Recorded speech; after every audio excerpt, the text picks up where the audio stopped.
Dulu orang belajar dengan papan hitam. Sekarang kami belajar dengan skrin. Dulu orang baca buku tebal. Sekarang kami ada pusat semua dalam poket.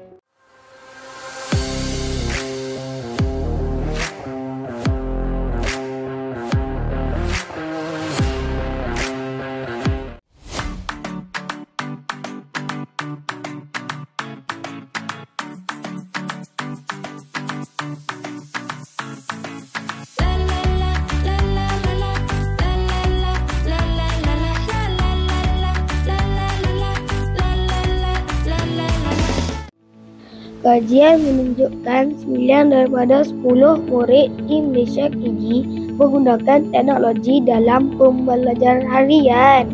Saya suka belajar guna video sebab saya berulang sampai saya faham. Saya bina robot yang boleh kutip sampah. Semua saya belajar dari YouTube.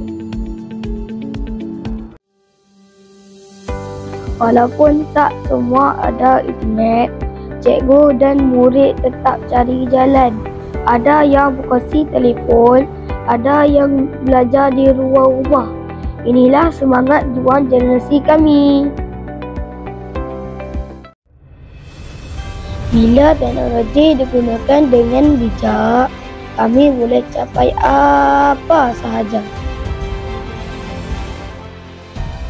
Assalamualaikum warahmatullahi wabarakatuh. Saya bermula dengan sebuah tablet kecil.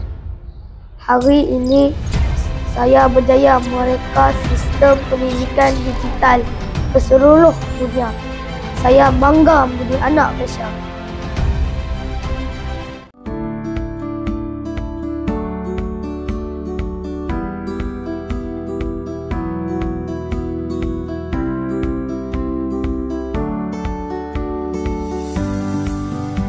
Itu ialah saya. Tapi untuk ke sana, saya mesti bermula dari hari ini.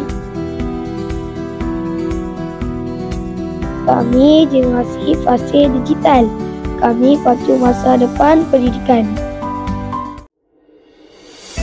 Idea hebat, dunia hebat, bermula dari sekolah rendah.